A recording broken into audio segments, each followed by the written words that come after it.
September 2004, Phoenix, Arizona. On the outside, the Orbins' marriage seemed golden. A charismatic businessman who hustled hard and loved big, and a striking former showgirl who could turn a room with just a smile. The money flowed, deals closed, and from the curb it all gleamed. But all that glitters isn't gold, and when the shine was gone, so was the marriage. And the husband. This is The Showgirl and the Salesman, the Marjorie Orbin case, Part 1. Hey y'all, I'm Kris Calvert. And I'm her husband, Rob Podorf. Welcome to Hitched to Homicide. For better or worse. Till death do us part.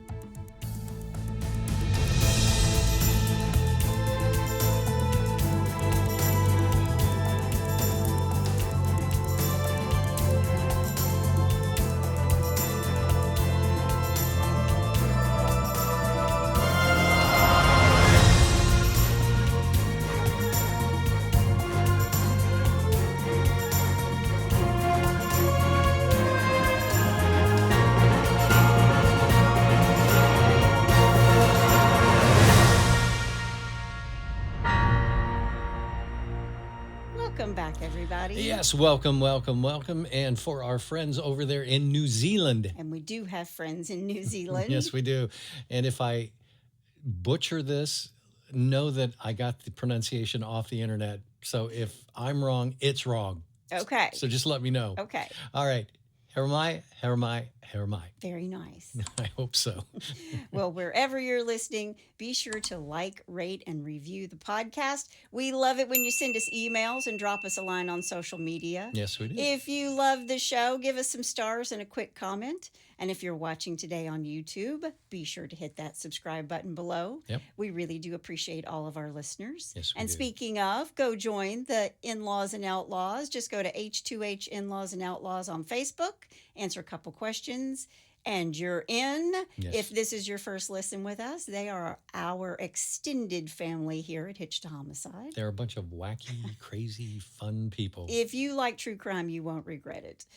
You can find us on Instagram at Hitched to Homicide or on X at H2H_podcast. And we also have a Buy Me a Coffee link if you want to send the redhead some coffee to get him through every single day and every single case. It used to be redder.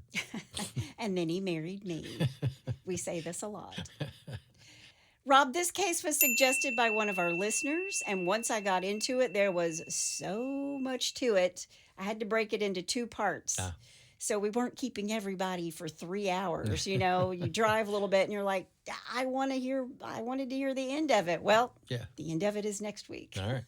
Before we get started, let me thank some sources. Wikipedia, CBS News 48 Hours, TheyWillKillYou.com, Murderpedia, Chilling Crimes, True Crime All the Time, Monsters, UPI, The Arizona Republic, and there are a couple of books. Bright Lights, Dark Deeds, The True Story of Marjorie Orbin by Samantha Reese, and Dancing with Death by Shanna Hogan. All right. Well, you ready? I am. Let's do it. J. Michael Orbin was born on September 8, 1959 in Phoenix, Arizona, to Jake and Joanne Orbin. His parents were both born and raised in Pennsylvania, and they married in July of 1951.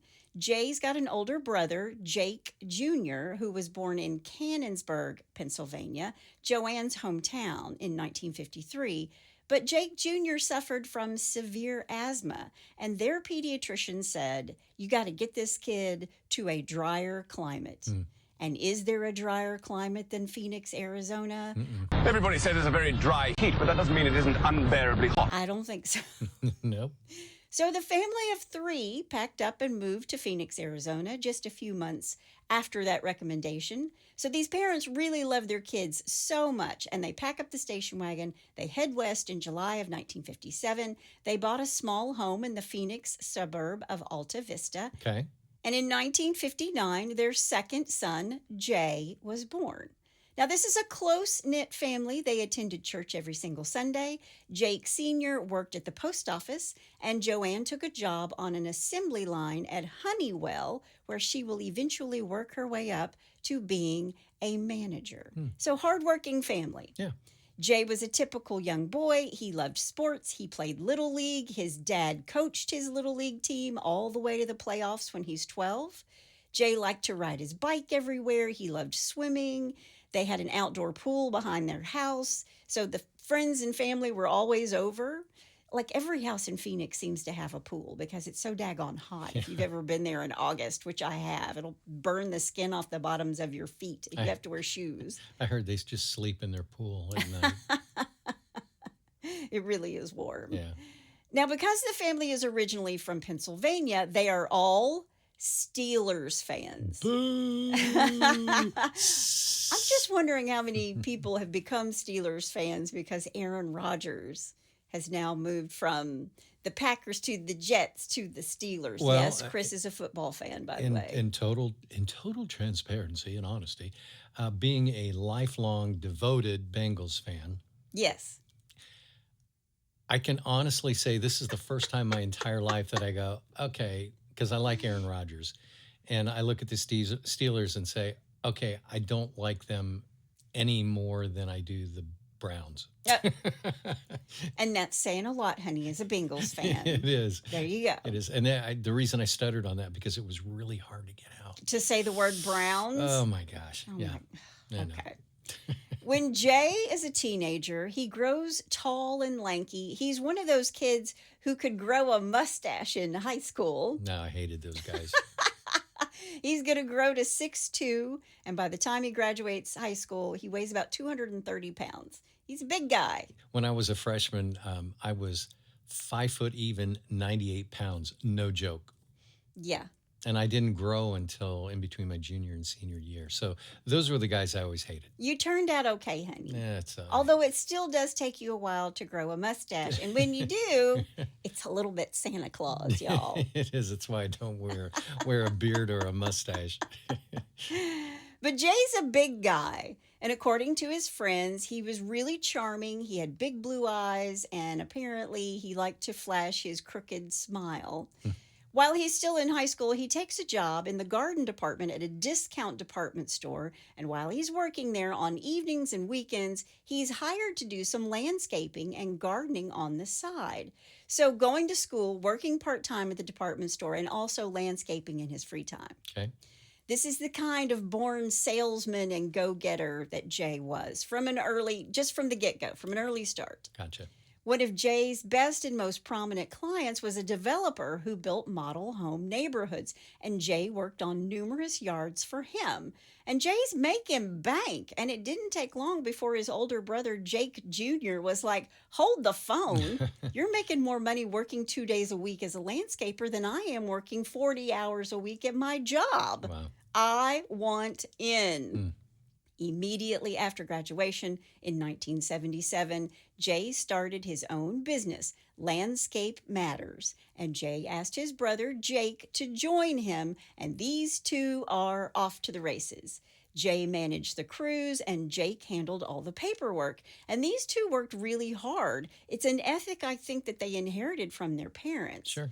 They both bought big 4x4 pickup trucks for their tools and their equipment, and these two are doing so well, they landed an account to maintain the grounds of Motel 6 locations across the country. Oh my gosh. Wow. Jay, who is 1 year out of high school, buys his first home with his brother Jake. They buy a home in Mesa, Arizona. Okay.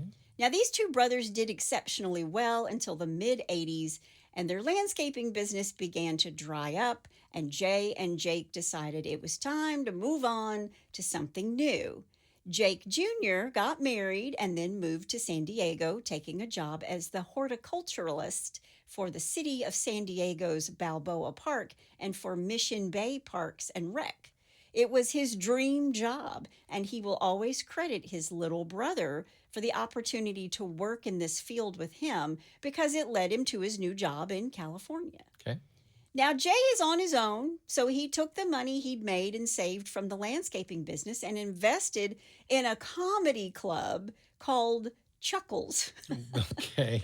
which makes me chuckle. Yeah, there's a switch. And I tried to find information about the comedians who came through there, but according to the book Dancing with Death by Shanna Hogan, the club was classy and hosted many high-profile acts. Jay befriended several comedians during this time. He was really close with Richard Belzer, who is later famed for his television roles, like on Law and Order SVU and Homicide. But that too closed a few years after he is an investor. Chuckles closes the door.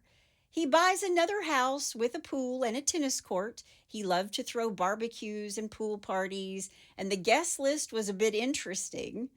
During all this time, Jay, who was funny and charming, but maybe not devastatingly handsome, loved to frequent strip clubs.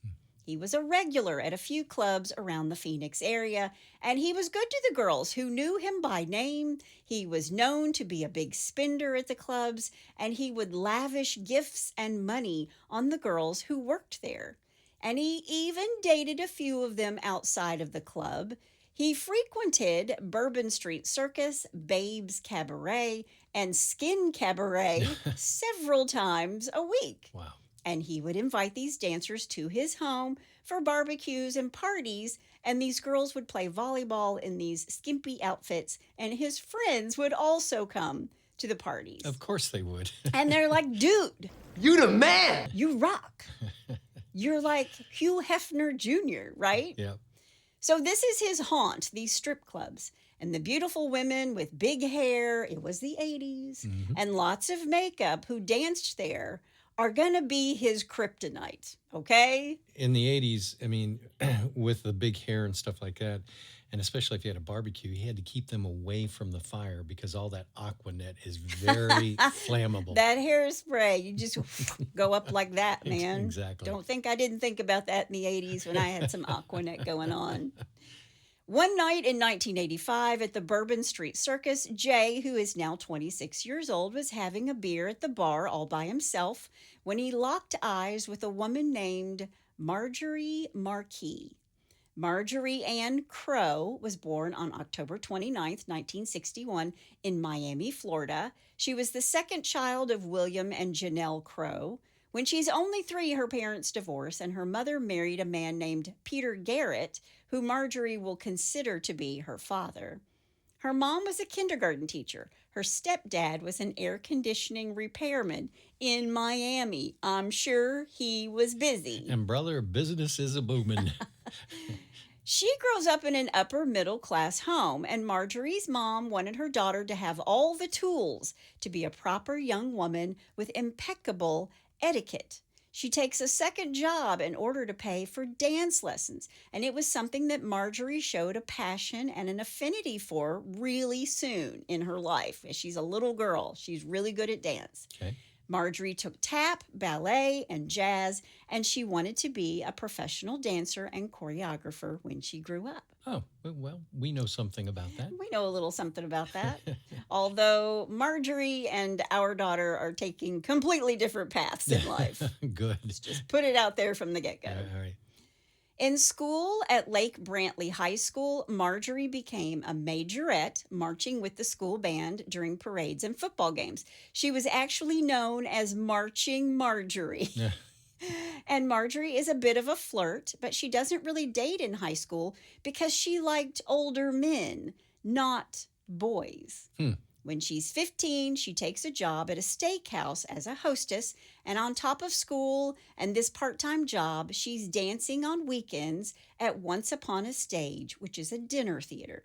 And Marjorie is dreaming big, and she was a perfection seeker, and she looked for that in men. She loved the early stages of love. Well, who doesn't, Marjorie? Yeah. Right? All the butterflies, that's great. Yeah. But the spark, after that, if the spark died out, she was on to the next guy. So she always seems to be like she's a caring person, but it's kind of more on the surface because underneath, she's a little self-centered and kind of indifferent to the people around her. Other than that, she's a great person. Other than that, fantastic. Other than that, she's really pretty, right? Yeah.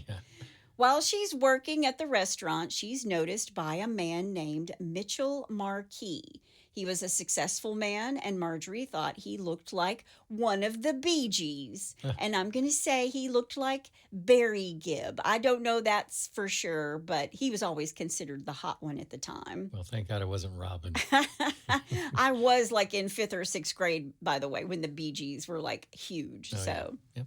Mitchell is 10 years older than she is, so 25, but he was exactly what she wanted in a guy. He was handsome and rich. He'd followed this blueprint of a man named Michael J. Peter, who founded places like Solid Gold and the Pure Platinum.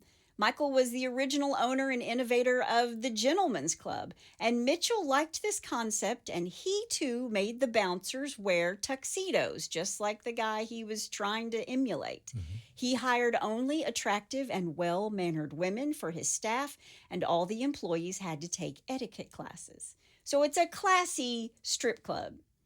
And it really set his establishment apart from the other more seedy strip joints. In addition to this gentleman's club, Mitchell also owned a motorcycle shop. So he's an entrepreneur who likes to innovate and make money. But these two start dating and become boyfriend and girlfriend. And how old was she at this time? From everything I could find, she's 15, he's 25. Is that legal? Well, depending on what's going on. Okay. But, you know, she's tall, blonde, bleach blonde hair. Mm-hmm. He looks like one of the Bee Gees. Right. Big hair. Big hair, true love. I actually had a good friend who was a photographer have an exhibition, and that was what it was called, Big Hair and True Love. Yeah. And it was pictures of all these women with just really big hair. I'm going to venture to say he had 3-inch stacks as shoes too also. Maybe. When Marjorie is 17, she's at her OBGYN's office for a checkup, and she's told that she suffered from endometriosis and that having children was probably not in her future. And Marjorie was devastated over this news. And knowing this at 17 really kind of reshapes the way that Marjorie thinks about her future, which I get that. If you're 17 and you're thinking, you know, someday I want to be married and have kids, and at 17 you find out you're never going to have kids. Right. Well, then, do you just want to become a career woman? I mean, what do you want to do with your life, right? Sure. In 1980, when Marjorie graduates high school, she moves to Orlando with Mitchell. They move in together, and Marjorie takes a job as a cocktail waitress and a dancer. So not a strip club. The establishment was at Church Street Station, and places like Rosie O'Grady's Good Time Emporium had female dancers and can-can girls and singing waitresses that performed song and dance routines while they were serving the drinks. I can't think of anything more annoying. Just coming from a family that's in like show business between Rob and our daughter, sometimes you just want to sit down and have food and drink. You don't need somebody twirling around you singing. Yeah, when we go out to a restaurant, I don't even like to be at a restaurant and trust me, I have a ton of friends that are musicians that play in weekend bands, plays in bars, plays in restaurants, stuff. But personally, I can't take it when I go to eat somewhere and the music's so loud by live that you can't even talk. Yeah, live drives music. Me nuts. Yeah. Or like one person playing a saxophone to a boombox that's got everything else going on behind it. We've been in that situation before too. That he's a half step out of key. Yeah, he's a half step out of key. Please shut up. Shut up. It did that was good entertainment, I have to say. We got a little bit of a giggle out of that. I actually took my phone and recorded a little bit and sent it to my other composer buddy over in England and said, "This is my hell." He was it was an honest living, honey. He was trying hard. I know. I don't begrudge him at all. I just begrudged my experience. If anybody else has had one of these experiences, email us. We'll talk about it. Yeah, exactly. But Marjorie's a really good dancer, and the management noticed her and asked her to start doing some choreography. And I believe the place she worked was actually called the Cheyenne Saloon. Okay. A year later, when Marjorie is 19, she and Mitchell get married on March 28th, 1981, and she is promoted to manager at her job. And when she took on more responsibilities at work, she spent more time away from her new husband, Mitchell. And this causes a lot of tension in their marriage, and it all fell apart within a year and a half. I mean, they're young, too. Yeah. They would divorce on October 11th, 1982, and according to Marjorie, the split was amicable, mostly. One thing Marjorie liked and didn't want to give up was her last name. She thought Marjorie Marquis was better suited for a dancer, and she also thought the name was prettier. So remember, her maiden name is Crow, Marjorie Crow. So Marjorie Marquis seems Let me a little think. bit fancier. Crow Marquis. Crow Marquis.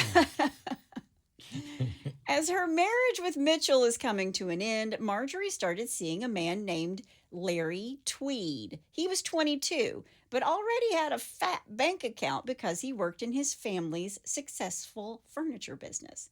So when the divorce is final with Mitchell in 1983, 8 months later, she marries Larry. Jeez. But 2 years after this, Marjorie divorces Larry, and before the ink can dry on the divorce papers, she's got a new love. She met part-time singer and hairstylist Luke Forrest. What a great combo. I'm a part-time singer, but I also do hair. I bet he looked good on stage. Yeah. She meets Luke Forrest at the club where she's working just as he's about to take the stage. And in just a few short weeks, she went from living with Larry to living with Luke. And these two were both very good looking, but Marjorie soon discovered that Luke was a control freak. He always wanted her paycheck to help pay the bills, and she handed it over to him. I read that she handed it over to him gladly. But when her car is repossessed while she's at work, she realizes that Luke isn't paying the bills at all. He had been gambling all their money away. Oh.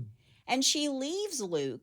They're not married, Right. but she's handing over her paycheck to him. But I guess he's just taking care of the bills. Sure. He apologizes, they kiss and make up. In 1985, Luke starts telling Marjorie about his intention to move back to Cincinnati, Ohio, his hometown. Oh, wow. And according to him, his parents were going to sell their apartment complex and move to Florida. And Luke also says that if he moved to Ohio, he could renovate the building and his parents would give him a share in the profits when it sells. And while he's renovating, they would have a free apartment. Sounds too good to be true. It's too good to be true! Which normally it is. Because it is. Yeah. Marjorie quits her job and they sell almost everything and pack up Luke's car because I guess that one didn't get repossessed. And they head off to Ohio. But he's acting weird on the trip from Florida to Ohio. He's making phone calls at payphones along the way. Yes, you had to stop and talk at a payphone. You had to get out of your car and find a payphone. Mommy, what's a payphone? Exactly. But eventually he tells Marjorie that the apartment wouldn't be available for a few more weeks, but he had a plan. He had friends who worked at a salon in Las Vegas, and they could go there, and he could get a job with them and make some money, and then they would move to Cincinnati. And Marjorie is wondering why Luke's very wealthy parents are aware he's homeless and not helping Yeah. at all. Right. They make it to Vegas in the fall of 1985. Welcome to Vegas. And they have an $8,000 safety net in the bank. I think this is all her money. Sure. Or maybe Marjorie has a safety net in the bank, I should say. Yeah. They rent a small apartment. This is when Marjorie begins to look for work as a dancer, and she lands a job as a showgirl at the Stardust Hotel and Casino. It looked very glamorous, but it didn't pay much. And Luke still didn't have a job, and those friends with the salon, well, they're nowhere to be found. And after weeks of fighting, suddenly Luke tells her that he'd found the friends, but his cosmetology license kept him from working outside of Florida. Okay. Well, that's something I would think you would know, right? Yeah. So he's supposedly looking for a job, but while money is tight, Luke begins to pressure Marjorie to start pole dancing. so they could make more money. And she's thinking, but we have $8,000 as our safety net. But they didn't. She discovers that Luke has gambled away all of this money. And that was the straw that broke the camel's back. Yeah. She loaded up the car and headed back to Florida from Vegas, and that's a long drive. She made it as far as Phoenix before the car breaks down. And she takes it into a repair shop, and they tell her it's going to cost her $1,000 to fix this car. Wow. And not only that, the part they needed would take about 10 days to make it to their repair shop. So now she's got to find some money somewhere to get back on the road to Florida. So she sets out to find a temporary job to make money to fix the car and get the heck fire out of Phoenix. And during her job search, she came up with a solution. Maybe Luke was right. Maybe a strip club would make her more money. So she takes a job at the Bourbon Street Circus, and she starts making more money than she'd ever made in her life. She'd taken a job as the club manager. She's got lots of managerial experience, right? She made $850 a week, but as a topless dancer, she could easily make $500 to $600 a night. Wow. And when she takes the stage for the first time, she has zero exotic dance experience. Now, she was a showgirl. I don't know if she was topless when she was in Vegas dancing. I'm thinking that she was not, probably Right. just in a skimpy outfit. Yeah. But she's never had like topless dance, exotic, sexy dance experience. Right. But she is a dancer, and she was a natural, and the crowds loved her. She was pretty, but more than that, she was sexy and had an exceptionally perceptive feel and vibe about her. She could read the room really well, and she could give customers exactly what they came in there for. She's really popular as a dancer. She got to know all of the regulars, and most of these men aren't good looking, and in real life, these women would have nothing to do with them. But for $100 bill, that would change for the few moments they were with a girl in the club. Of course. And in 1985, one of the regulars was Jay Orbin. Marjorie had only been working the stage for a few days when Jay walks in. He walked over to her, put a $100 bill on the table, and asked if he could buy her a drink. He was instantly smitten. 26-year-old Jay thought Marjorie was the perfect woman. Now, she's not as enamored of him. She thought he was overweight, that his hair was thinning, and she didn't like his huge belt buckle or his pinky ring. Well, there's an image. She thought he looked like a used car salesman. He was available like a game show host or a used car salesman. And he was. But when she got to know him, when she talked to him, she discovered that he was really funny. He was very witty and charming, and Jay could make Marjorie laugh. Now, Jay was going to the club 6 times a week Wow. to see Marjorie.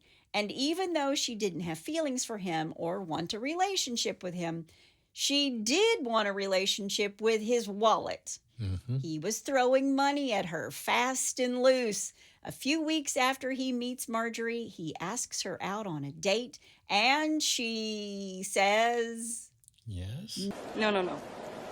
Oh, okay. Oh, thank God. She turned him down. Yeah. She turns him down a lot. But eventually, she agreed to a Sunday afternoon date, a picnic. Now, after this, she would visit with him in between dances, and they'd share a drink. 24-year-old Marjorie started opening up to Jay. After all, the other dancers had told her what a nice guy he was. Not a stalker, but he was a normal, sweet man. Marjorie tells Jay all about her relationship problems, and Jay would listen and be supportive. But after a few months of this, Marjorie kind of felt like she's wasting her time with Jay. And even though he drove a BMW and he spent hundreds at the club each night, when she sees his house, he takes her home. Guys, listen up. When she sees his house, she's really disappointed. It's a bachelor pad, but I don't think it's a very nice bachelor pad, right? Right. She thought it would be nicer. And these two did have a few romantic evenings, and Jay attempted to have a physical relationship. He made his move, but Marjorie said... But the belt buckle got in the way. Marjorie said no. Oh, okay. She was turned off by Jay and his belt buckle. And at that point, she packed up and moved back to Florida. Jay wasn't the kind of guy she wanted to marry. She wanted big things, and Jay was too small time for her. He begged her to stay, but she said no.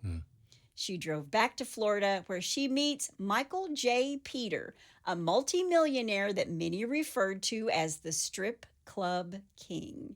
He would take seedy bars and turn them into gentlemen's clubs. Michael hired Marjorie to dance and choreograph dances in the club. And these two were in a long-term relationship and were even engaged, but they're never going to get married. Mostly because Michael slept around on her. He cheated on her. That's a problem? That's a problem. That's a problem.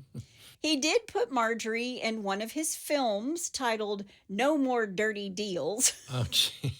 But like all of Marjorie's relationships, it ended. So Marjorie is back in Florida, and she starts topless dancing at a place called The Dollhouse just outside of Fort Lauderdale. She got herself an apartment and furniture. She's quickly making as much as $1,000 a night dancing. Wow. She will have many boyfriends during this time, and she actually married quite a few of them. And just for the record, and you can't find all the records, Marjorie will marry 6 times. Jeez. Wow. Before she marries the 7th time. But she marries 7 times before she's 35. 7 times. Amazing. By 1993, Marjorie moves back to Vegas. She works again as a showgirl in the Follies Bergère at the Tropicana and the Jubilee and Bally's. And I don't know if she was working at the strip clubs at the same time or not, but she does eventually end up at the Club Paradise Dancers. And it just so happened that a guy named Jay Orbin was in Vegas on business, and he saw Marjorie's face on a billboard for the Club Paradise Dancers. Cue the love music, you know, he's like driving down the Vegas Strip and he sees Marjorie's face on a billboard for a strip club, and he's like, pierced through the heart. Yeah. He stopped at the nearest phone booth to look her up. He hasn't seen Marjorie in 10 years, but he's going to see her that night. Now, she is shocked to hear from him, but he told her that he'd been looking for her. He asked her out that night, and they went for a drink. Uh-oh. And to Jay, Marjorie had only gotten more beautiful with age. She's like a fine wine, right? That's what you are, babe. Scoring points. Cha-ching. But Jay looked about the same, but his hair was thinner, and maybe he was a little chubbier. And the belt buckle was even larger. I think the belt buckle was still there, but maybe it had just been let out a notch or two. Actually, if he was bigger, it probably looked smaller. Yeah, maybe. But Marjorie had fun with Jay, and Jay had been busy with his own life. After Chuckles closed, Jay decided that sales was his forte, and he founded another company called Spectral Kinetics, which was a company that sold static electricity orbs to nightclubs and bars. Okay. Do you remember these things? Oh, you see him in Spencer's Gifts. Yeah, you put your hands on them and like the lightning comes out. Yeah. Well, there's a niche product. Yeah, and it was really popular for a while. Yeah. And apparently he had these orbs all over his house. But after only a year, guess what? A Chinese factory began making them at a lower cost than something lower than he could even match. Right. And this almost drove Jay to bankruptcy. And Jay, who's always been successful, is facing yet another failed business, and not of his own making. Now, this is when he meets a man named Jim Rogers. Jim made thousands and thousands of dollars selling Native American-themed jewelry and art at flea markets and craft shows. And Jim liked Jay's entrepreneurial spirit and work ethic, so he showed what and how he ran his business. He helped Jay get started selling Native American themed jewelry and art as an independent seller. Okay. These two will eventually go their separate ways and even become competitors, but they always remained friends. So Jay started a new business, Jayhawk Trader. He was selling not only jewelry, but pottery, rugs, art. He's wildly successful. After just a few short years, Jay is pulling in 6 figures. He bought a warehouse in Phoenix and a large white cargo truck. He partnered with manufacturers and retailers and created a wholesale market for his goods. He had a great reputation for being trustworthy and honest. He was an upfront guy, and because of that, he built a huge clientele, a big list of folks who were very loyal to him. He was a shrewd businessman, but he was always looking out for others. And an example of this is when one of his customers couldn't pay his bill from Jay for the goods he'd provided him. The client had fallen on hard times, and Jay forgives this debt and tells him, don't worry about it. Oh, wow. Don't worry about it. Again, I think his parents raised him right, him and his brother both. Sure. Because Jay never forgot where he came from, even though he's making a lot of money. He wasn't the kind of guy who put on airs. He didn't wear business suits. He wore jeans with his massive belt buckle and short sleeve shirts, like short sleeve button downs, and sneakers, which I thought was interesting. He would wear sneakers and not cowboy boots. And I read in one source that it was a running joke amongst his friends that if Jay needed to go somewhere fancy, he'd just polish his cowboy boots. And speaking of friends, Jay had a lot of them. He was funny. He's a guy's guy. He's witty and charming. He's a natural salesman in everything he did, including wooing women. And he was rarely seen without some arm candy, usually from one of the strip clubs. But the bigger Jayhawk Trader got, the more time Jay was spending on the road. He was spending weeks at a time on the road, and he only came back to Phoenix when he needed to restock his big white truck. And this made it even harder to have a real relationship with a woman. But that night in 1993, he's in Vegas and he saw Marjorie's billboard. And Marjorie was not only dancing, she was managing a dance troupe and doing choreography and dancing along with the younger girls. And there were some elaborate costumes involved, and her friends are partiers. And she was kind of past that stage.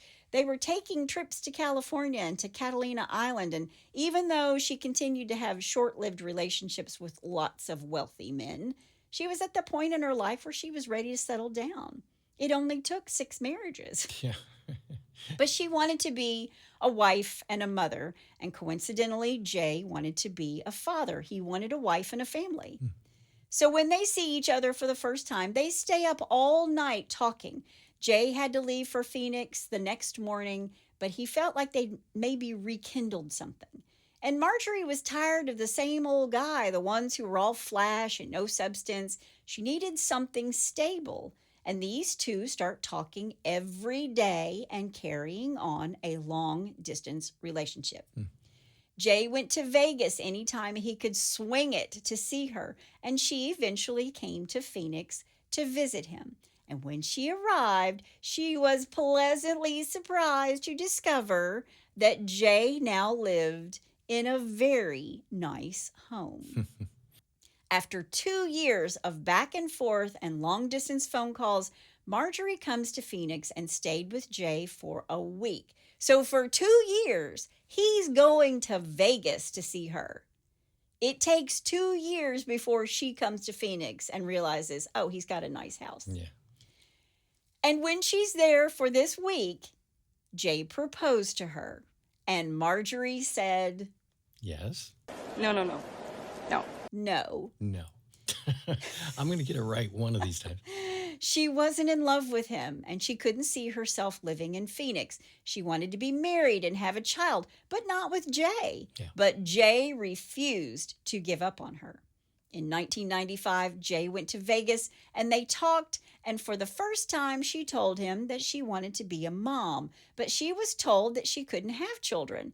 And Jay says to her, if you marry me, I will help you get fertility treatments. I will pay for fertility treatments. And if you get pregnant, we will raise this child together. They're both getting something out of it, right? I guess. Jay got to marry the woman he loved, and Marjorie got the family she wanted. Yeah. And she didn't have to pay for her fertility treatments. So she gave in. So instead of saying yes, I'm saying she gave in. Yeah. In sickness and in health and in infertility treatments. Right. Okay. She'd already been married 6 times. So what's one more? Jay is number 7. Meanwhile, when Jay tells his family, his mom isn't all that jazzed about it. She thought that Marjorie was pretty, but she thought Marjorie was a Gold digger. gold digger. Yeah. And she accused Joanne, Jay's mom, of being jealous when Jay would dote on his future bride. So Jay's doting on Marjorie, and Marjorie saying, your mom is jealous of this. Wow. Yeah. She wasn't what they saw as wife material for their son. She would wear these micro mini skirts and high heels, lots of makeup, not his parents' idea of the perfect wife. Yeah.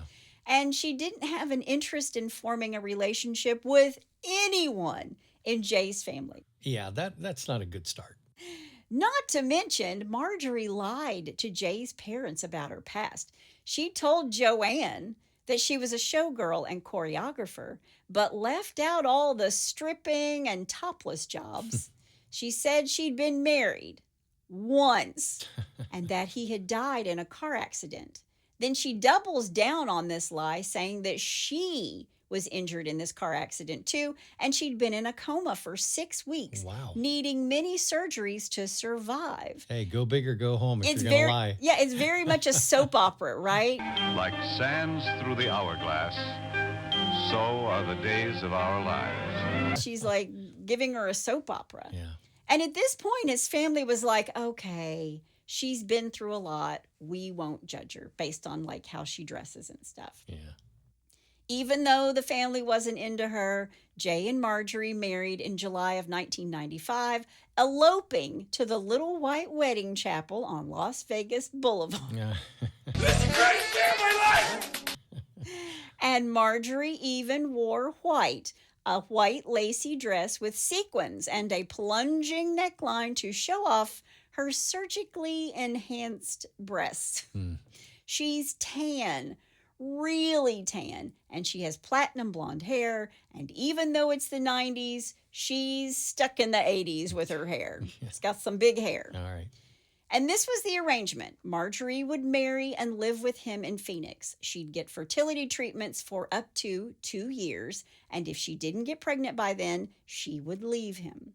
Now, in the beginning, the marriage seemed fine. They were happy, even though they seemed a little mismatched. She's all glam, and he was the guy wearing the big belt buckle. Mm-hmm. She did like being a housewife and not having to work every day.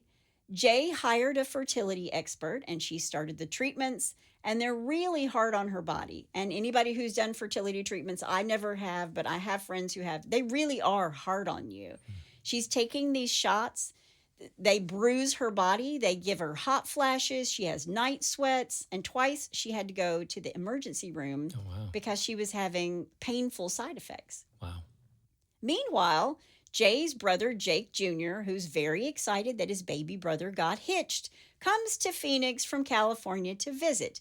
And he liked Marjorie. But what he learns is that Marjorie doesn't get along with any of Jay's friends. She would go to casual outings like a baseball game, wearing a sequin dress and stilettos What?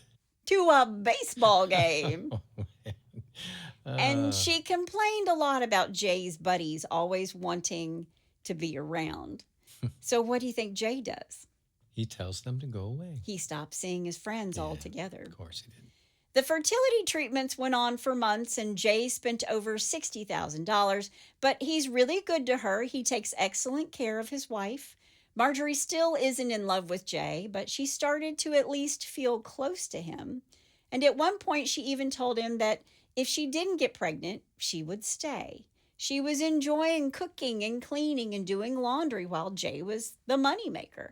She kept the house and herself looking fresh, and while she was decorating the home, she was also getting facials and buying makeup and getting hair extensions and tanning and working out.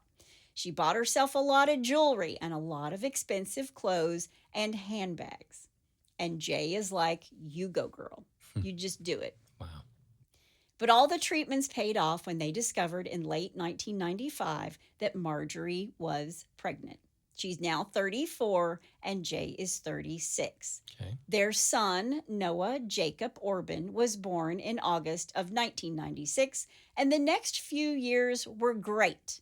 I even read that the next few years were blissful. Marjorie was all about her new baby, and Jay, who was still traveling 2 weeks out of each month, leased a space in a strip mall so he could try his hand at selling retail instead of wholesale. But no one ever came to his store, and he had to get back out on the road. Now, when Noah is almost a year old, Jay and Marjorie buy him a puppy, a white Maltese that Noah kept with him all the time. They wanted this puppy and their son to grow up together, which I think is very sweet. Yeah. Jay was a great father, and when he was in town on Sundays, he would take Noah over to his parents' house to eat and visit.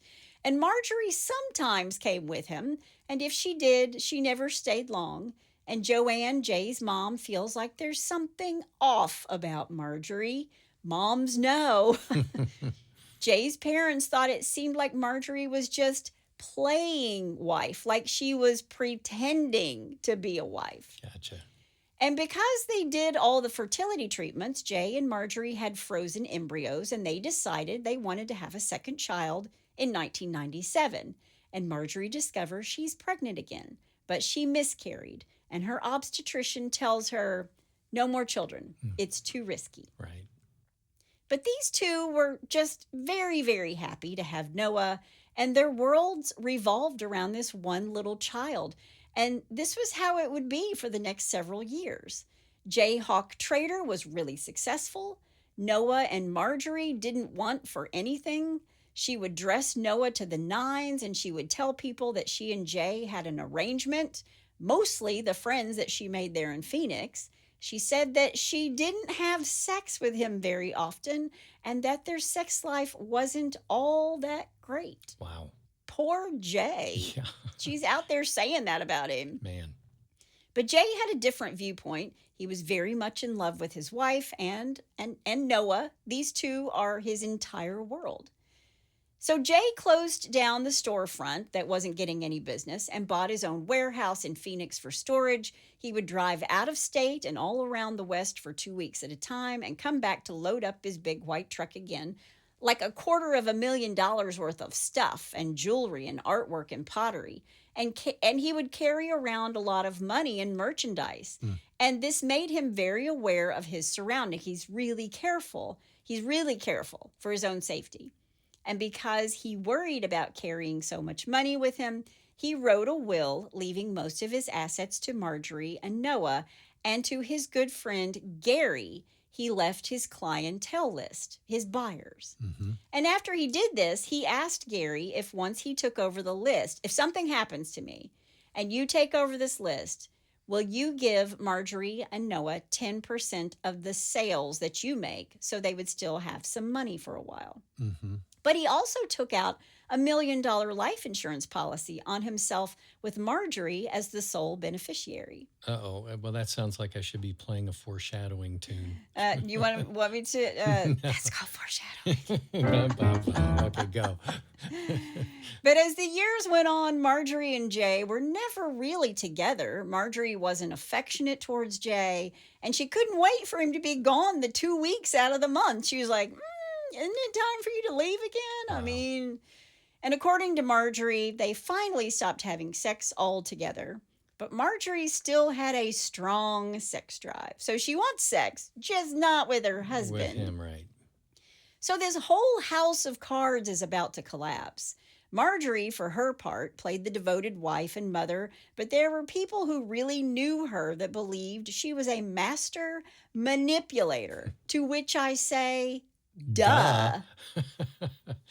She could be kind and show affection, but she was also selfish and calculating. She was very much out for herself. Marjorie's number one. Yeah. When Noah is 4, he's diagnosed with ADHD, and his doctor put him on Ritalin and told Jay and Marjorie that he should start doing a sport of some kind. So Marjorie signed Noah up for karate lessons, and she even drove little Noah to tournaments. Okay. They even traveled out of town for competitions. I just want to say, when our son Luke was a little boy, he did karate competitions, so I know exactly what this is. Mm-hmm. They're usually like in a high school gym or something, and there are lots of different mats going on, right? They spar, they do like all their little routines, but she's traveling out of town for competitions, and Marjorie became a karate mom. So there are dance moms and there are baseball moms. She was a karate mom. I was a dance mom, a baseball mom, a basketball mom, a football mom, and a karate mom, and a theater mom. Yep. And she is bad. She's a bad karate mom. She would practice his routines with him until he was one of the top students. And like anything else your kid does, you become friends with other karate parents. And these folks would have play dates and trips for the kids, and the parents would go too. But the guy who owned the studio, his name was James. He's a fit dude in his 40s. And Marjorie is openly flirtatious with James in front of the other parents. And people started talking. She's flirting. And everyone believed they were having an affair. And it's about this same time that Marjorie tells the other parents how unhappy she is with Jay. Things like he was using her because he wanted a beautiful woman on his arm, and that he couldn't satisfy her sexually because his penis was too small. Oh, my. Well, that's unfortunate. She's telling people this? She's telling the karate parents this. Oh, man. Wow. Yeah. Wow. She told people he was controlling, that she had to follow his rules or he'd throw her out on the street. And being the liar that she was, Marjorie told her new friends that she had a graduate degree and that she spoke many languages. Of course, she'd never been to college, but maybe she picked up some phrases from the men from other countries at the strip clubs. Sure. I mean, who knows? Yeah. In 2002, Noah started kindergarten, and Jay and Marjorie bought a bigger home in a more exclusive neighborhood. Whose idea you think that was? Let me think. Yeah. I mean, he's not even there 2 weeks out of the month. Yeah. I think he's just trying to keep her happy. She's excited about decorating the place. It keeps her busy. But the new neighbors didn't like her very much. They called her Barbie behind her back. It's all right, Barbie. You'll be okay. And honestly, that's an insult to Barbie. It really is. Wow. It's about this time that Marjorie really became vocal, as if she hadn't been already, about how much she disliked Jay. Wow. He was fat. He was balding. He'd gained a lot of weight since they got married. Well, guess what? Men usually do gain weight after they get married. I used to be 98 pounds. That's right. So was I. I too was 98 pounds. At a social gathering, Marjorie referred to Jay as, quote, that fat guy, end quote. Jeez. Like, is your husband here? Yeah, he's that fat guy over there. Man. She gave up on trying to get him to eat better and to work out. She's at the gym every day, LA Fitness. And while she's there working out, she liked the attention she would get from men. Now, if she's wearing a short sequin dress and heels to the baseball game, what do you think she's wearing to the gym? Yeah. Just use your imagination, everybody. Yep. Now, by this time, Noah is old enough to really compete in karate tournaments. And Marjorie gets a little crazy. She wanted her son to win, and she'd do just about anything to make that happen, like putting itching powder in other boys' uniforms so Noah would win by default. She also started stalking other parents and kids. Sweep the leg. And started leaving anonymous threats for another mother whose son was a top karate student. Good Lord. The parents and neighbors started saying that she was in a relationship with another woman. And she was also having sex with men. Wow. She's busy. Yeah. By 2003, 2004, Marjorie was alone a lot with Noah. He's in school full time and Jay's on the road. And the longer she was alone, the more she had time to think about how Jay just did not deserve her. She wanted to be desired, not by Jay, because Jay did desire her. Right. Just not by him, Right. but by a sexy, attractive man. But she didn't want to share custody of Noah with Jay, and she didn't want to give up her cushy life with Jay's money. Jay, for his part, never said that he and Marjorie were having problems. I don't know if he didn't want to talk about it or if he was oblivious to it. When he was home, he spent his time with Noah, teaching him how to play baseball and helping him with school homework and projects. Right. In 2004, he bought an even larger warehouse in Phoenix. This space had a front office and a space for him to keep merchandise. And on the weekdays, when he was in town, Jay went to his warehouse at 8 in the morning to work. Business was booming, just like you said. Mm-hmm. And he had about $200 million worth of merchandise in stock. Wow. And while he's working his butt off, Marjorie is all about Marjorie. She starts crushing Noah's Ritalin and snorting it. Oh, geez. She starts asking around to see if anyone could get her some Cocaine. Glorious cocaine. cocaine. Jeez. She wanted it to help her lose weight. She had zero love for Jay, yet she told a friend that she was spiking his drink before he went out with his friends so he would get sick and have to come home early. Who does this? That's, She's diabolical. yeah, psychotic. Also in 2004, Marjorie starts sleeping around. No one really knows how many affairs she had, but there are two that everyone speaks of. One was a teenager, Yeah. and the other was a 60-year-old man. Good grief. Guess she needed a variety. Yeah. Yeah. The 19-year-old was a karate instructor at Noah's studio. He was tall and ripped and had a black belt. He's 19. Jeez. Of course he's ripped. He has 0% body fat. Yeah, he's 19. Yep. He can eat the refrigerator and burn it off just sleeping. I remember those days. Don't we all?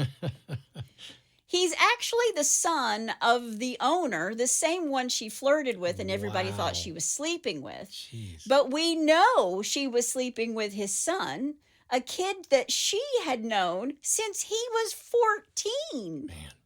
It started as flirting and quickly moved to sex whenever Jay was out of town. And the sex must have been pretty good because she tells this kid, who, by the way, has a girlfriend, that she's going to leave Jay because she wants to be with him. And that was enough for this 19-year-old to be like, bye. I'm Bye, outta here. Felicia.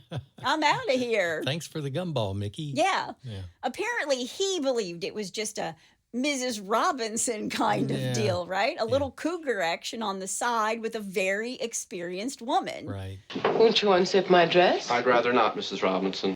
Well, Marjorie was really angry when she finds out that the 19-year-old wasn't going to sleep with her anymore. He's ending the affair. So Marjorie starts causing problems for this kid and his girlfriend. She started sending threatening calls and harassing messages to both of them. Jeez. She spread rumors about both of them. She attempted to get him fired or kicked out of the karate studio, putting pressure on his family. And she would show up uninvited to places that this kid and his girlfriend would frequent in order to intimidate and scare them. She's knucking futz. Yeah, big time. But in classic Marjorie style, she's moving on. Within a couple of weeks, she meets a new lover, Larry Weisberg, a 60-year-old divorced father of two and a grandfather to boot. He was muscular, tan, and had blue eyes and blonde hair that was graying at the temples. He worked out at the same LA fitness center that she went to. He worked at a graphic design studio in Phoenix, and Marjorie had the hots for him right away. She introduces herself to him as he's getting off the treadmill. He tells her about his kids and grandsons. She tells him about Noah. Then for the next week, Marjorie fantasizes about Larry. Every time she went to the gym, she was looking for him.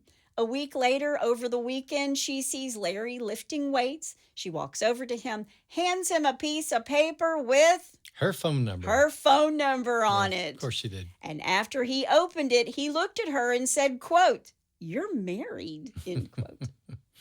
And she tells him that she's actually divorced and that she only wears the ring to keep men away.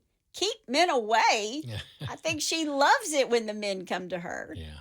But in fact, she's not lying about the divorced part. She and Jay actually did get divorced on paper in 1998 because Marjorie had a ton of outstanding debt. So they did it to protect the business Jay had worked so hard to create. Gotcha. But Jay didn't look at it as a real divorce, and they'd talked about going back to Vegas to remarry with a prenup, but they hadn't gotten around to it.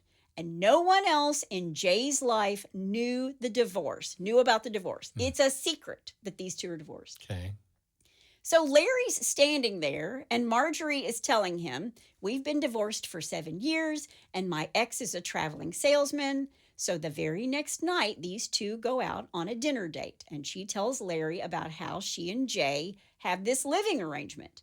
And because Jay is gone most of the time, he's never around. When he was in town, he lived and slept at his warehouse, not at his house. Lies. Oh, lies!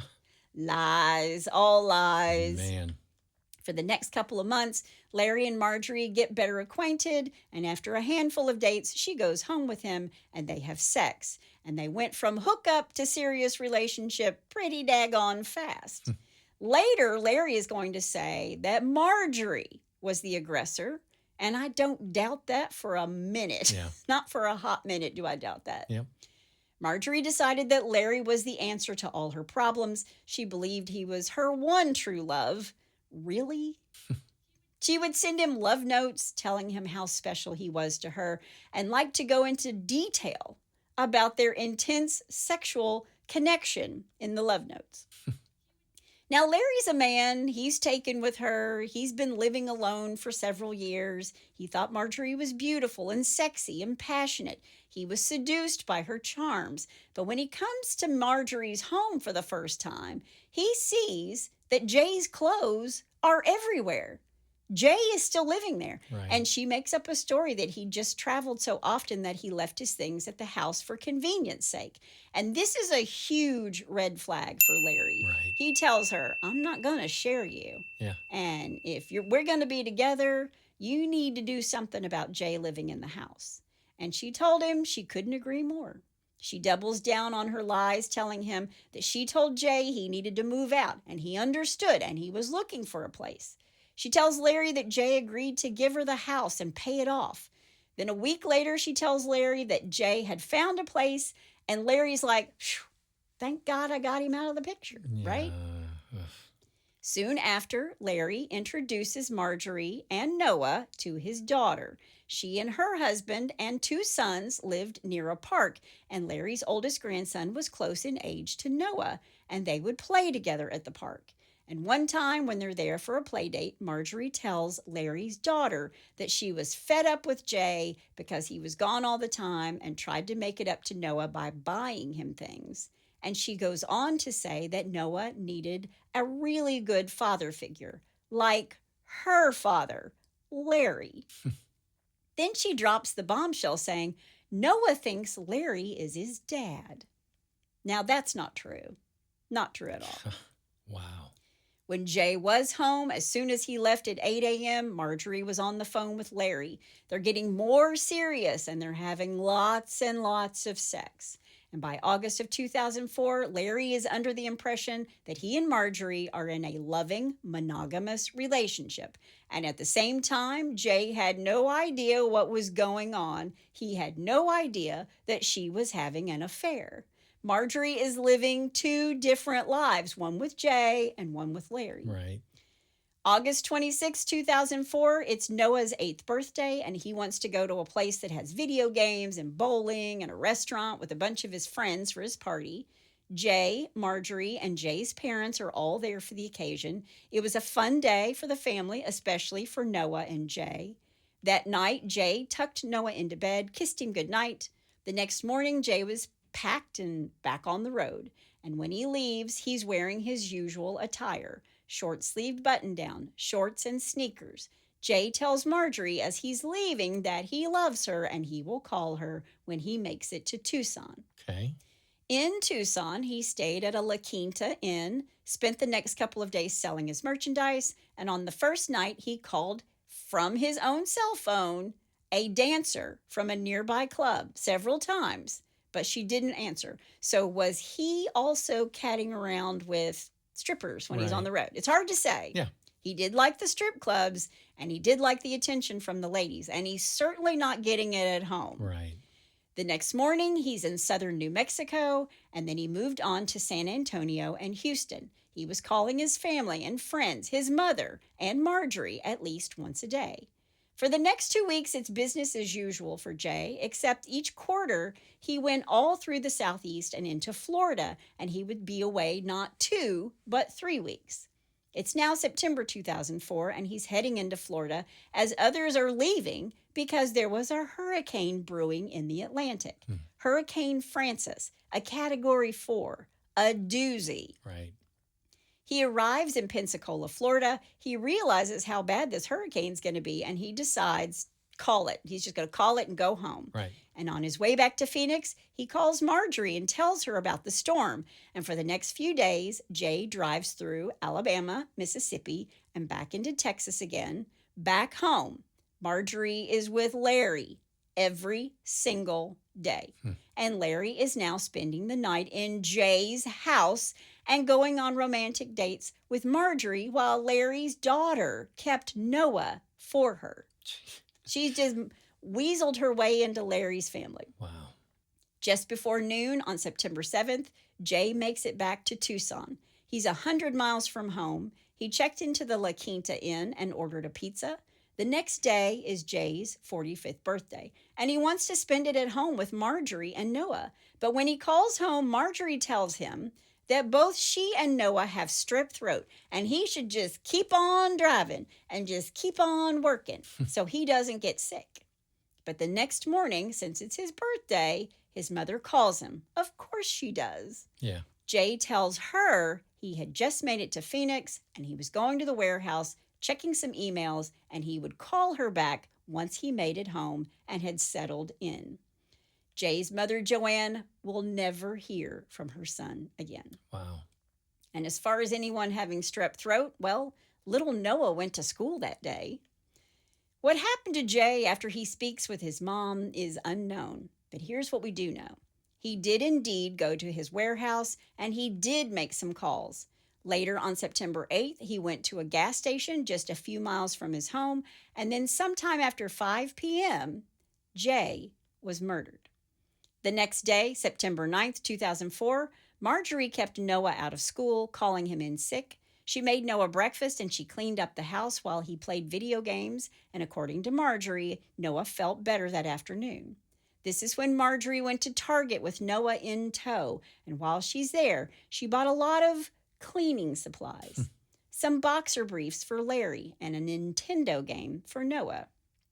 She charged $482 at Target on one of Jay's credit cards. Marjorie comes home and she shampoos the carpets. Noah went to school the next day, and around noon on September 10th, Marjorie went to Lowe's where she bought $170 worth of stuff. And all that weekend, she was busy cleaning her garage. And once she scrubbed the garage from top to bottom, leaving no nook or cranny uncleaned, she puts down an epoxy coating on the garage floor. Then she painted the garage floor with a sealant. She also patched up a hole in the garage door, and then she installed a camera outside her home, a security camera. Then Larry came over to her house and helped her move some boxes. A week goes by, and Jay never calls his mother. He never calls her back, and no one has heard or seen him. And as each day passed, Jay's mom, Joanne, became more and more frantic. She knows something's wrong, but when she asks Marjorie about Jay, Marjorie blows her off, saying that Jay had come home, but he left immediately afterwards for another trip to Utah or El Paso. She couldn't remember. On March 13th, Marjorie goes to Home Depot, Walmart, and the Great Outdoors, where she spends over $1,000 on Jay's credit cards. The day after that, on September 14th, she bought a water fountain for the front foyer of the house at a price tag of $1,100. On this same day, Marjorie leaves a message on Jay's cell phone, voicemail, saying, quote, "I have messages that I need to get to you and a couple of people you need to call them back. Give me a call when you get a chance." End quote. Wow. Then later that same night, she left him another message, quote, "Hey, it's me. I still have messages for you, and I'm trying to call you back." End quote. Marjorie bought new clothes and a bunch of lingerie and other items, charging $1,200 to Jay's credit card. And on the 15th, she went back to Walmart and bought a car battery charger, a small ramp, caulk, paint, and drywall repair tools. On the 17th, 2 days later, she bought a $900 clothes dryer and went back to Lowe's again. In fact, she's going to go to Lowe's 4 different times, spending $919. After 6 days, Marjorie had spent over $6,500 on all of Jay's different credit cards, American Express, Capital One, Bank of America. Now, a week has gone by, and still no one has heard a peep out of Jay. Not his family, not his clients. In fact, some of Jay's friends and clients were calling the house looking for Jay, and Marjorie told them all that Jay never came home on his birthday. He just continued his travels. And Jay's parents and brother are super worried. They are begging Marjorie to go to the police and report Jay as a missing person. Right. On September 19th, Jay's green Bronco was reported being parked on a neighborhood street for days. The neighbors called the police, and a few days later, it was moved. The following Saturday, Larry and Marjorie go to Larry's daughter's home, and when they pulled into her driveway, Larry's daughter comes outside and asks Marjorie, "Where's my dad?" And Marjorie tells her, "Well, I saw him in the back alley." And that's when Larry's daughter goes to the back alley, and she sees her dad dumping a bunch of large black garbage bags into the dumpsters behind his daughter's house. Uh-oh. What? Yeah. At the time, Larry's daughter dismissed it as nothing, but it's important to note that Larry lived alone, so why did he need all these trash bags? What was in the trash bags? Right. Still, Jay's family is begging Marjorie to call the police, but at this point, she's acting like Jay is never coming home again. She's replacing Jay with Larry, who is already practically living in Jay's house. She'd even packed up Jay's clothes to make room for Larry's clothes. And Noah is now calling Larry Dad. Jeez. When Jay's parents and his brother Jake Jr., not to mention his friends, when their calls keep going to voicemail, Jay's mom is now frantic. When Marjorie does answer one of Joanne's calls, she tells her that she's been busy painting the garage floor and she didn't expect Jay to be home for a few more days. And according to more than one source, Marjorie acted like she was annoyed at Jay's mom, Joanne, for even calling to check. Meanwhile, orders are piling up at Jay's business, Jayhawk, and shipments that were supposed to go out were not received, and his clients wanted answers. And Marjorie tells all his clients that he's coming back to Phoenix on September 20th. But the 20th comes and goes, and at this point, it's been 12 days since anyone's heard from Jay. One friend said he got a call, but there was nobody on the line, and the same thing happened to one of Jay's business colleagues. Jay called him, but then there was nobody on the other end. That night, Noah is missing his father, really missing his dad, and Marjorie tells him that something horrible must have happened to his father, and he could have been hurt by bad people, and he might not be coming home. Oh, jeez. So Noah's crying, and to soothe him, Marjorie told her son that it's going to be okay because Larry is going to take care of us. Over the next couple of days, Jake Jr., Jay's brother, calls Marjorie and asks her to call the police and report his brother missing, but Marjorie is too busy shopping. On the 22nd of September, Jake Jr. calls Marjorie, and she's really short with him, but does say that she's been trying to contact everyone she could think of to find Jay. And when he asks how Noah is doing with all of it, Marjorie says, quote, Noah knows his dad is missing and that he might not come home again, end quote. That's not incriminating. Red flags all over the place for Jay's family now. Wow. Finally, that afternoon, Marjorie calls the Phoenix Police Department and reports Jay missing. It's 2 weeks after he doesn't come home on his birthday. Honey, if I ever come up missing, I hope you don't wait 2 weeks. Don't worry. I won't. Okay. But it's been 2 weeks since he hasn't come home on his birthday, and Jay called home every day. Yeah. When Marjorie makes the report, she gives it to Detective Jan Butcher, who thought that at the very least that Marjorie's behavior was hinky, at least given the circumstances. Right. She starts the investigation by running Jay's plates and doing a background check on him. There wasn't anything there. So she got in touch with the folks who were closest to Jay. And when she calls Marjorie on September 24th, 2 days after she reports her husband missing, after Jay's family twisted her arm, Detective Butcher asks when she'd last spoken to Jay, and it was unusual for Jay to go for so long without calling her. And Marjorie tells her that Jay traveled with $700,000 in merchandise and $30,000 in cash. She also weaves her story about Jay coming into town but leaving without coming to the house because she and Noah were sick. And she adds in that she spoke with him on September 17th, but she had no idea where he was. And Marjorie is really calm, like not at all like her in-laws who are just beside themselves. Right. Jake Jr. has even driven into Phoenix from California to look for his brother and console his older parents. And Detective Butcher asked Marjorie if it was possible that Jay was having an affair, to which she replied, quote, it's physically unlikely, end quote. You want to talk about shooting a man's horse? Why? Come on. She's so mean. Wow. She also tells the detective that what Jay did for a living was dangerous and it may have cost him his life, traveling with all that money and merchandise. And according to Marjorie, the men in Jay's business were gamblers and con men, before saying that her husband was a nice guy. Like all these other people that Jay deals with, they're con men, they're bad, but Jay's nice. Right. That afternoon, Marjorie takes Detective Butcher to Jay's warehouse. Jay's big white truck was parked behind the warehouse, but his green Ford Bronco was not there. And while they are there, Marjorie took Jay's checkbook and briefcase, and after Detective Butcher left, she went back to the warehouse where she emptied Jay's safe, which had coins and baseball cards and a letter he had written with instructions on how to handle the business if anything ever happened to him. Marjorie also took Jay's computers, his client list, and his whole damn desk. Why'd she take the desk? Yeah. Well, it's like she and Larry loaded up all this stuff and drove it back to Jay's house. Jeez. According to Marjorie, she did this because she's going to run Jay's business from the house. She's going to run his business from the house. That's why she took the desk and everything. All right. Now, remember, Jake Jr.'s come into town to look for his brother and check on his parents, and he goes to see Marjorie at the house around 6 p.m. that very night that he shows up. And when he pulls up to the house, he can see a white plaster patch on one of the garage doors. And this isn't just a little hole. It's a foot wide by 8 inches high.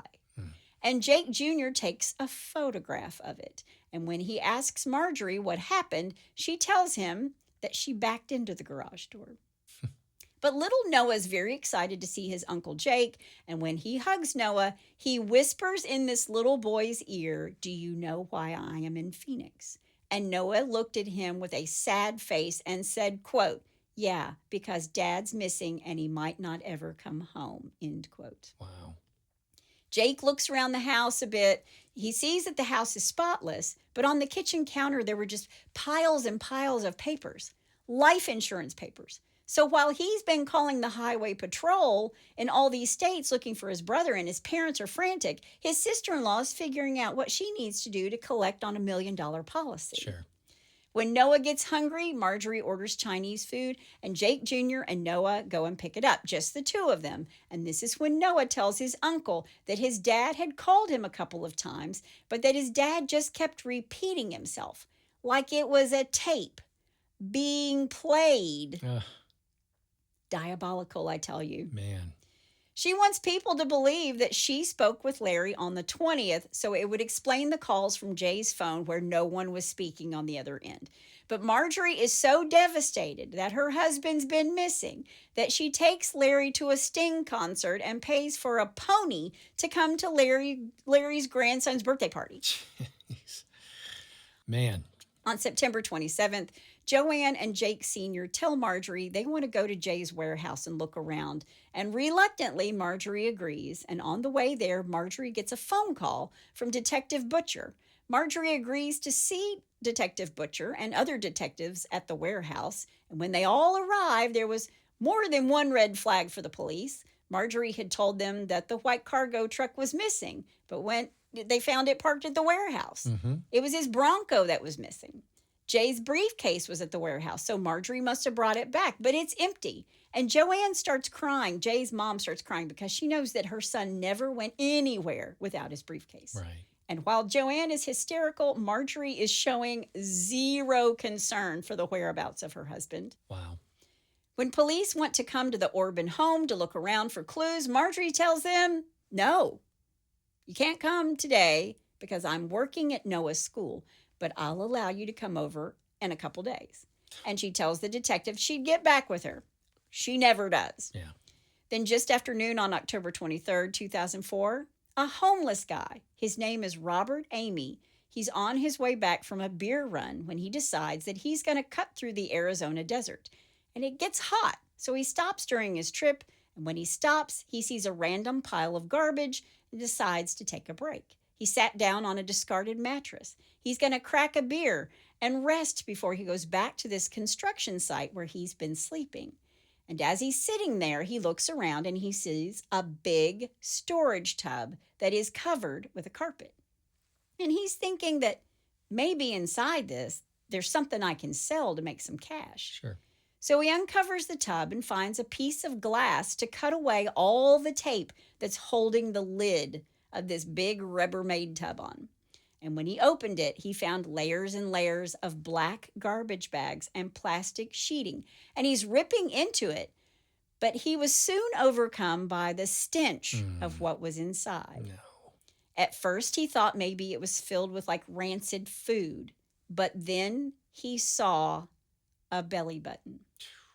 Next week, we will talk about who's in the tub and how two police officers investigating two separate cases figure out they're both on the same case.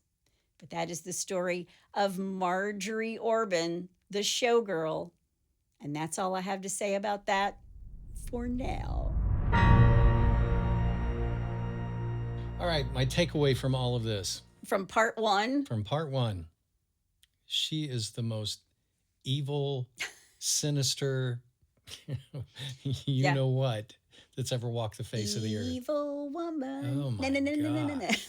Wow. Heartless, cold. Oh my gosh. Ruthless. She's all about Marjorie. Marjorie's all about Marjorie. Just wait till next week. Just wait. All right. Well, I don't have anything else to say at this point. So let's just go right into a little bless your heart. Well, bless your heart. All right. Number one, I'm going to call, for the love of everything holy, please take an Uber. Okay. All right. A dim-witted crook landed behind bars for allegedly swiping a government vehicle for a ride home 2 hours after walking out of a Louisiana lockup. Oh my gosh. Lisa Cleaver, 42, was hit with theft charges and hauled back to Livingston Parish Detention Center in Livingston Monday morning after stealing a Department of Public Works truck. Oops. And leaving her discharge papers inside the truck, according to the Livingston Parish Sheriff's Office. So not even a car. She takes like a whole ass truck. Okay. Well, once again, go big or go home. True. Deputies said The dolt, I love they called her a dolt, first tried to hijack an unmarked squad car from the jail parking lot immediately after her 7 a.m. release on criminal trespassing charges. I mean, that's not conspicuous at all, just to drive away in a police car. No. I mean, she knows it's going to work. Rolling my eyes. Yeah, exactly.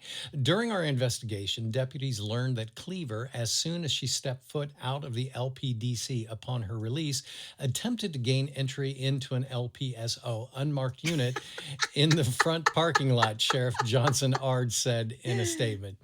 She was later apprehended and put back in jail. She's wanted to take whatever car was closest, whatever's convenient. Exactly. Yeah. All right. Keeping in line with what we're talking about with transportation, number 2 is called Need a Ride? Need a Ride. Yep. A man in Florida was arrested on his birthday Friday after authorities caught him trying to hide and blend in with a trackless sightseeing train and even picking up passengers while high on meth. I'm so confused. Keep going. Jonathan Patrick Winslow was celebrating his 57th trip around the sun on a raucous Independence Day when he turned up at the Conch Tour Train Depot in Key West and allegedly weaseled his way into conducting one of their vehicles. It's conch, by the way. Oh, is conch, it? Yeah. Conch. Okay. Yeah. Oh, yeah, like conch shell. Yeah. I'm sorry. Well, of course it's in Florida. Of course it's conch. Yeah. My bad. My apologies to the people in Conch. There goes Kris again, correcting everybody. Yep. All right. Winslow allegedly bamboozled a well-meaning employee into forking over the keys after claiming he used to work at the company years prior and requesting a tour of the train, according to an arrest report obtained by WPLG. I assume that's the television station down there. It's okay. I'm a professional. I've done this before. I've done this at least once. The confused employee was left in the dust when Winslow allegedly sped away, thinking that surely the stranger must have had permission to take the train. He did not have permission to take the train. Police said he was picked up later, apprehended, and booked. Again, I'm a professional. I've done this before. Exactly. Number 3, and finally. Marco. You... Say it. Polo. Thank you.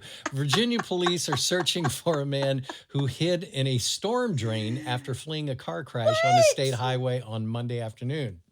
State troopers originally responded to 2 crashes around 2:35 p.m. on Monday on I-495 eastbound in Fairfax. A third crash happened shortly behind the responding officers while they were investigating the first 2 incidences. Oh my gosh. It's like the Keystone Cops. Yeah. One of the drivers involved in the third crash took off after the troopers asked for identification.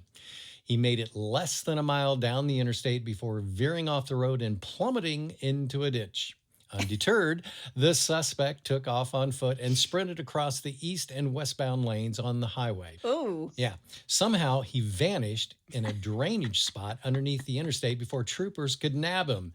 In a scene reminiscent of a Super Mario video game, the suspect reemerged from the drainage spot on the eastbound side before hopping right back down in a second smaller storm drain. Oh my gosh. Yeah. How big was this guy? He had to be pretty small. Yeah. Virginia State Police and rescue personnel scoured the area to no avail. They spared no resources and employed the assistance of a drone unit, rescue teams, and more than a dozen officers, all to find one man. The search dragged on until 6:30 p.m., a whopping 4 hours after the initial response to the first crashes. The police said that the suspect didn't have a valid driver's license, but he did have a construction identification. He still remains loose. Seriously? They never found him. Wow. Yeah. Wow. Well, I feel like we're educating people on how to get away. Yeah. Just hit the storm drain. Yeah, find that storm drain, you're good to go. Yeah, because Stephen King's Pennywise the clown is down there. Yeah. I wouldn't go down there. Yeah, but if you see a red balloon, just stay away from that. Stay away. Yeah. Stay away. Well, if you have a bless your heart, or you know somebody's heart who needs blessing, or somebody who's heading into the storm drains, I just thought there were sewer cats down there. All you have to do is go to hitchedhomicide.com. When you get there, there's a pull-down menu, and while you're there, you can also suggest a case or tell us about your brush with true crime. Please do. That's my amazing husband out there. That's my beautiful bride in the booth. Join us next week for part 2 on Hitched to Homicide. Bye, y'all.